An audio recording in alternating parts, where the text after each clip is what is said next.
Your life experience, good or bad, is a gift when you share it with others. At Taxi Chronicles, we allow real riders with real stories to share their gift. So hopefully this episode will intrigue, enhance or inspire you. Don't forget to like, share and subscribe. Morning. Yes, we're back with another episode and another pair of riders, but one seems like she's going to be very quiet. And they're LSE students, I think that's right, and they're into philosophy as well. So I started off asking them their philosophy of the world, and I think they're going to give their point of view. So nice to have you here today, ladies. Thank you for having me. I had no idea that just a normal Uber ride would turn into a podcast interview. Okay. But my philosophy of the world, I haven't really developed a stance on like the world in general, but there's some interesting things that we've learned in school about, the world possibly being a simulation, time and space being relative or unreal, and also the meaning of life as well, if there's any meaning or purpose in the world. Okay. So what's the meaning of life then? Well, it's very, very ambiguous to each person. Some people would argue that, some people in nihilism would say that there is no purpose to the world, but personally my philosophy of life is just do things to have an impact on other people's lives. Okay. So you're a podcaster yourself. You run the LSE. Is it LSEU or just LSE? It's the LSE Entrepreneur Society's podcast. So okay. We have a club called the Entrepreneur Society, and then in that club we have a podcast called The Talk Tank that I work for and I'll be running next year. Okay, so what's it going to be about? Just entrepreneurs? Yep, so we have 4 series, but all of them basically focus on entrepreneurship in different areas, like arts, innovation, charity and social ventures, etc. Okay, so that's interesting. So every season will be different. Kind of. We have these 4, we're on the 2nd season, but we have these 4 ongoing series, and they just happen simultaneously, so it's not like it's different for each season, one series per season. They just all happen kind of at the same time, and every week an episode comes out and it could belong to a different series. Okay. How often do you publish? Once a week. Okay. What have you learned that you wish you knew when you had started from doing podcasting? Oh, this is kind of a little small fun fact. It's not really something with a deeper meaning, but one thing that I've kind of picked up on is it's interesting having a conversation that is recorded, because things when you have a conversation, you'll have a lot of cues, the person listening will go yes, or oh, totally, or they'll nod their head a lot.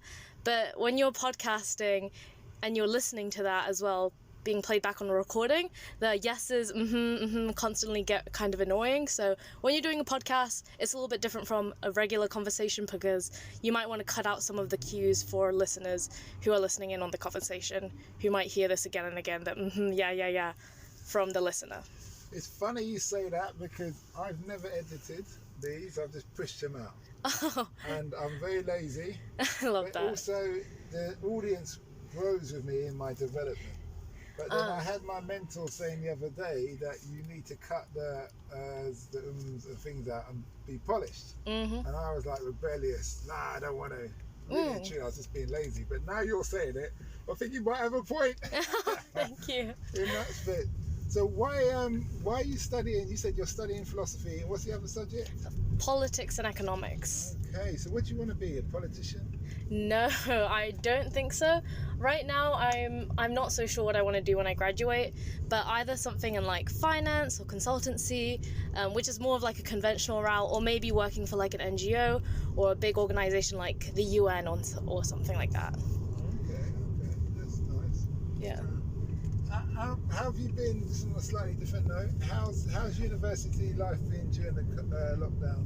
Oh, it's been very interesting. Obviously, we can't have as many in-person lectures, classes, events, so it has been harder to make friends, socialize, have your typical first year experience of parties and stuff, but it's been alright as well. There's been some positive sides. I feel like people being able to quarantine and just spend time with themselves, they get to do whatever they like, relax, and school has been slightly easier, I'd say, as well, with online classes, so it's kind of nice. You get the relaxation, but you also kind of have to give up some socializing, but I'm okay with it.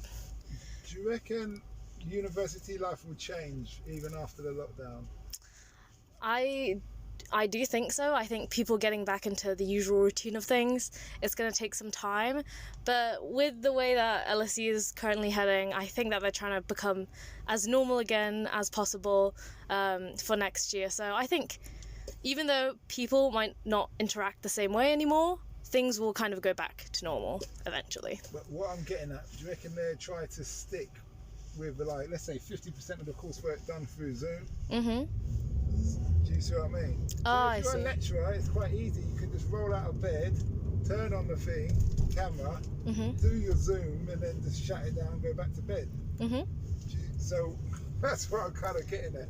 Do you feel that that's going to be pushed more? Like stuff going online? Yeah, do you think? Online. Teaching online, basically. It's going to be pushed less than now, but more than it would have been if there wasn't a pandemic. Like, we're still going to have online lectures instead of in-person lectures, but we're trying to have in-person classes next year. Okay. All right, that's nice. Last question. Okay. What's the impact you want to have on the world? Oh, that's a deep question. And I want your friend to answer this as well. Look at her, she's I'm so sorry. Help her out. Okay. I guess I'll go first then. I don't know, because as one person, as an individual, like, I know there are people out there who become entrepreneurs, they start a huge organization and they donate and they like have a huge impact on the world.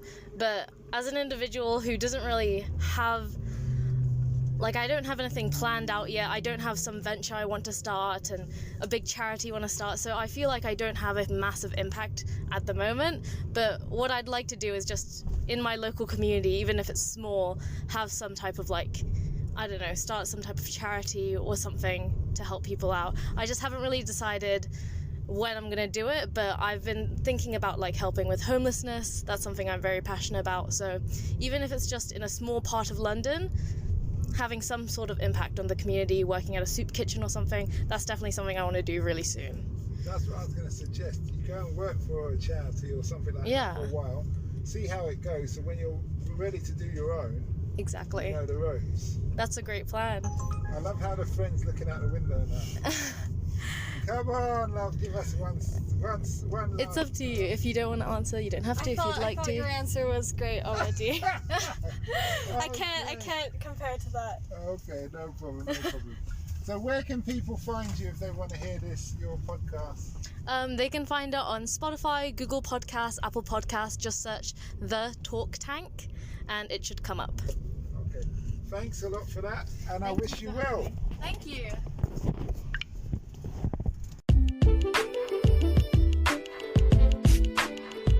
We hope you liked that Taxi Chronicles interview. Don't forget to share and subscribe to get the latest episode. Ever considered investing in the continent with the fastest growing economies and population on Earth? The same continent that holds 30% of the world's known natural resources.